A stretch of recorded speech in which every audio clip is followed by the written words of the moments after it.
Friends, ഇന്നും നമുക്ക് 5 മിനിറ്റിൽ ഈസി ആയിട്ടുള്ളൊരു പലഹാരം തയ്യാറാക്കാം. ഒരു വലിയ തവി കപ്പലണ്ടിയും 1/4 തവി പഞ്ചസാരയും 10 ഈന്തപ്പഴം കുരു കളഞ്ഞതും ചേർത്ത് നന്നായിട്ടൊന്ന് അടിച്ചെടുക്കാം. വേണമെങ്കിൽ 2 ഏലക്ക കൂടെ ഇട്ട് കൊടുക്കാം. ഒരു തവി ചിരകിയ തേങ്ങ ഇട്ട് കൊടുക്കാം. കറികൾ കോരുന്ന വലിയ സ്പൂണിനെയാണ് ഇവിടെ തവി എന്ന് പറയുന്നത്.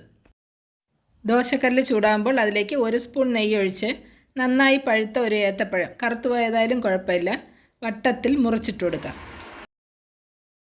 ഇത് ഒരു വശം ചുവന്ന് തുടങ്ങുമ്പോൾ മറിച്ചിട്ട് കൊടുക്കാം.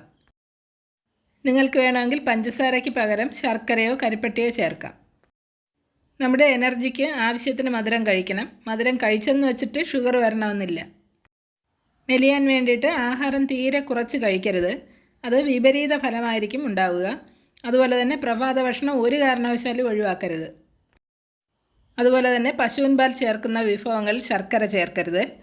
ഇനി ഈ പഴം അല്പം തണുക്കുമ്പോൾ നന്നായിട്ടൊന്ന് അടിച്ചെടുക്കാം.